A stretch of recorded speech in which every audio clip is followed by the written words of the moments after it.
This video will explain you the concept of Vizgroups in Bakery Relight, which are very important nodes that can be used for different reasons, and we'll also talk about LightSets and about how to combine Vizgroups and LightSets to achieve complex lighting setups. So we're going to open the Baker example scene in menu File, Examples, Baker, and we'll load the surfacing layout preset from menu Window, Layout Presets, Surfacing Layout.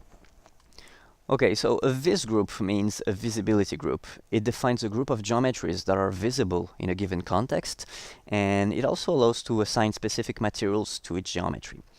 So it can be seen somehow as a render pass, but it's actually much more than that.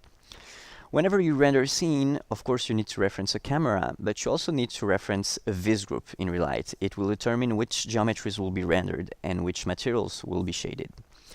So this Viz group can be found in the render options, which you can open in menu Window, Render Options. And here you have this attribute called Viz group. So here we have this node called Render, which is referenced, which is a Viz group node in our scene. And we can also change it in this menu here at the top left of the application. And you can see that here we only have one Viz group in our scene. We don't have any other one than Render. So if you open the 3D view using this button, by default, we are displaying the render Viz group. We can see it in this menu here. And if we render the scene using menu Render, or shortcut R, this is the Viz group that is being rendered to. So you will find all the details about each Viz group in a window called the Viz group editor, which is here at the bottom left of this layout. And there you will find one row per piece of geometry, which we call shading groups, and one column per Viz group. And then in each cell, you will find the name of the material which is used at render time. And if there is nothing, or if you see the label off, then it means that this geometry is not visible, which is the case here for the gum and teeth geometries. If you double click on one of the cells, then it's going to select a material. And then if you press H to view selected shader, then you can see the contribution of this material in your rendering.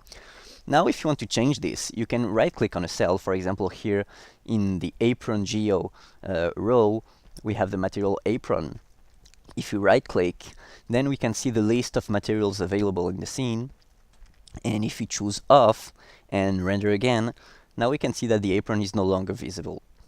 Now, let's right-click again, but choose a different material, for example, mat baguette, which is used for the French bread. Now, if we render, we can see that the apron is visible, but with a different material. So this is a way of assigning materials in Relight. Another way can be to select a geometry, for example, in the 3D view, and to use the menu Edit, assign material to selection, and then to choose which material to assign. Okay, now we want to create several passes with different visible geometries, as we often do for background and characters. So Viz group allows to do that. So we can either create a fresh new Viz group using menu Create Viz group and then assigning all the materials manually in the Viz group editor, as I just explained, or we can create a Viz group from a selection. So here we are going to select the body, here called Body Geo, and then we're going to keep the Control key pressed to append the eyes and the pupil. Okay, and now we are going to use the menu Edit, Create Viz group from Selection, and we're going to choose a name for this Viz group and we'll call it Body. So we type Body, okay, and here we can see now a new column in the Viz group editor for Viz group Body, and a lot of cells are set to off because it's the geometries that are not visible here. And if we switch the render Viz group, for example, here at the top left menu, we can see now that the 3D view is now showing only the body, and if we render again, you can see that only the body is rendered. And we can see that the body is still rendered with the same materials as before. I didn't have to assign them again. This is because there is now a dependency between both Viz groups, render and body. And we can see that dependency in the shading tree. If we change the display mode to Viz group graph, we can see a link between both nodes through attribute sub-Viz groups. This means that body inherits from all the definitions in Viz group render. So if we change a material for the body or anything else in render, it's going to be automatically applied to body. You won't have to assign it in both. And you can see that in the Viz group editor because you can see these values between parentheses. This means that the materials is assigned in a sub-Viz group. And if you right-click and choose Go to Original Viz group, now the cell in render is selected. And if you right click to change it, you can see that it's also changing automatically the value in body. You can still, however, override this and choose a specific material in Vizgroup body. For example, you right click and choose any material. So now the parentheses are gone. This value is local to body. And then if you press delete, you come back to the original value defined in render. So this is how we manage passes in Relight. We can create different Vizgroups and switch from one to another using this menu here. So let's come back to Vizgroup render to see the whole scene. Let's render again. But what's even more interesting is that we can use several Vizgroups at the same time for a different purpose. For example, we can display in the 3D view a different Vizgroup than the one being rendered. So here, for example, we can switch from render Vizgroup to body. So we are displaying the Vizgroup body only, but we are rendering the Vizgroup render. We can also switch this mode to all to see all the geometries, and we can switch to selection view to only display the selected geometry. And also, if we select a Vizgroup, for example, let's select body, and if you press H to view selected shader, then we can see the mask of this Vizgroup. And this can be used as an AOV at render time. When you batch render, you can output a mask of any Vizgroup if you want. And what's even more interesting is that Vizgroups can be used for any effect that requires a list of visible geometries. So for example, reflections, you can choose which geometries are seen in the reflections using Vizgroups, or you can choose which geometries will cast shadows or occlusion or global illumination. By default, all these effects will use the render Vizgroup. So when I toggle to from render to body, now only the body will cast shadows and only the body will cast occlusion and so on. But I can choose a specific Vizgroup for each of these effects. So for example, in the hierarchy view, I can select the menu lights.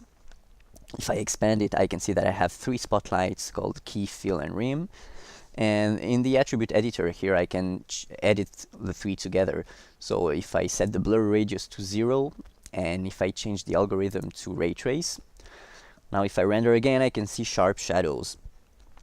And by default, all the rendered geometries are casting shadows, and we can see that the attribute Vizgroup here is showing render, which is our render Vizgroup. But if I right click and choose body instead, now if I render again, I can see that only the body is casting shadows. If I toggle, I can see it clearly.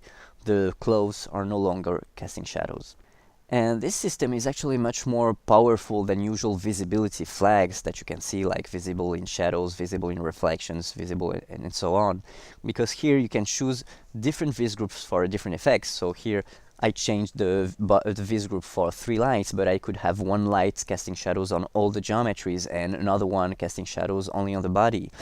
You can see, you can have one geometry reflecting a group of geometries, but another geometry reflecting a different group of geometries. Actually, you have no limits on all the effects that you want to have. Okay, now let's talk about light linking. In Relight, this is achieved using LightSet nodes. So by default, all the materials are illuminated by all lights in the scene, but if you want, you can customize that and choose which lights will affect specific materials. So let's do it. Let's use menu Create, Light, LightSet, and let's call it Lights Ground.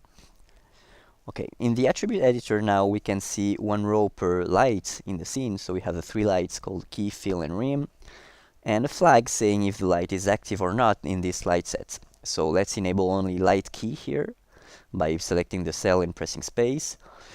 And let's right click on attribute materials to fill the list of materials affected by it. So we only want the material of the ground here. So let's right click here to append the value and choose matte ground. Let's press OK. And now if we render, we can see that the ground is now being illuminated only by light key. Okay, now we want to do the same thing for the body. We want specific lights for the body, so let's use Create, Light, Light Set, and let's call it Lights Body. Okay, now we're enabling Light Key and Light Rim, so we want a different lighting. And let's right-click on Attribute Materials. So as we want the whole body, this means the body, the eyes, and the pupils, we could add each material independently, but for a big scene, it can be a lot of work to do that. But instead of choosing independent materials, we can choose a Vizgroup. So we can choose Vizgroup Body. And now all the materials visible in this Vizgroup are affected by this light set. So now if we render, now the body is only affected by the key and if you open the LightSet editor in menu window, LightSet editor, now we can see all the combination of lights for each light set. So we have the first column saying which lights are enabled or not, and then for each light set we can see which lights are active or not in each light set, and of course we can change that using the LightSet editor. So this is a useful window when you have a lot of light linking. You can manage all your light sets here. Okay, now I will conclude this tutorial by showing you quickly an example of how Vizgroups and LightSets can be combined to achieve a complex lighting setup. So I want to add reflections to the ground and to the character's body, but I want to have a fine control on how these reflections are performed. So let's come back to material graph mode. I'm going to pick the ground, select the material and set the diffuse intensity to 0.4, the reflection to 0.5. I leave the reflection blur to 0 because I want sharp reflections. And if you've seen the first basic tutorial, we've used the indirect illumination options from the global render options. But here I don't want to do that because I only want these reflections for the ground. So I'm going to create light ray trace. So ray trace lights are nodes that allow to perform ray traced reflections and refractions, and that contain all the options to do it. So it can be puzzling to have a node called a light that does reflections, but actually it allows to do light linking on each of these effects. We have the same for global illumination, environment lighting, and so on. So for example here, let's choose the environment color for the reflections. We leave the Vizgroup to render because we want the whole scene to be reflected here by the ground. And let's enable the ray trace light in the light sets for the ground, so the lights ground. And now we can see the reflections here, the sharp reflections in the ground. Okay, now let's prepare the character's body reflections. So let's select the body. Let's set reflection to 0.3. And I'm going to set reflection blur to 0.3 because I want glossy reflections now. And I don't want to use ray tracing here, I want to use point clouds. So instead of using the previous ray trace light, I'm going to create another light, which is called glossy reflections. And these lights perform reflections using point clouds instead of ray tracing. So again, I have all the options here, so I can choose a slightly different environment color if I want. Okay. If you've seen the first basic tutorial, you've seen that we've decreased the disk radius to 0.1 to match the scale of the scene. And here we could reflect the whole scene using Vizgroup render, as we did before, but here we consider it as an acceptable approximation to only reflect the body itself, so only have self-reflections on the body. So we can right-click on Vizgroup and choose body. So now if we render, we can see the glossy reflections on the body, and if we double-click on the glossy reflection light, we can see that here only the body is seen in the reflection, so it's only self-reflective, and it's not reflecting the rest of the scene. And to finish, let's imagine that I want to have a pass with the occlusion casted only by the baguette here, for compositing reasons. So let's create shade up ambient occlusion RT for ray tracing. If I press H here, I can see the ambient occlusion on my whole scene, but I want only to be applied to the baguette. I want the occlusion casted by the baguette. So I can select the baguette in the 3D view. Let's use the menu Edit, create Vizgroup from selection. I call it bread, for example. And now if I come back to my ambient occlusion shade up, I can choose a baguette in Vizgroup. So now if I press H, I can see that I have the occlusion casted only by the baguette. And this occlusion can be used in my shading tree, for example, or I can output it as an AOV at render time in batch rendering. Anyway. So here you can see how quickly I've built this setup where the ground is reflecting the whole scene using ray tracing and sharp reflections and a specific environment color. In the same time, the body is reflecting different geometries, so only the body itself using glossy reflections and point clouds. At the same time, I have an ambient occlusion pass where only the bread is casting shadows. I have the light linking that I've prepared before, where the ground is only seeing the key light, the body only seeing the key and rim lights. Here, each light can be casting shadows on different geometries, so you really have a full control on your setup, and you have no limitations on the complexity of your setup. And of course, you don't have to use such complex setups in Relight. You can use very simple global settings for your whole scene, but being able to have this fine control on your rendering, which is often missing in the renders that want to make it simple for the user, being able to have this fine control is very often the key to optimize your render times, because you know that whenever your render times become too long, you have all the keys to optimize it as much as possible. And learning how to use Vizgroups and LightSets in Relight will allow you to do that.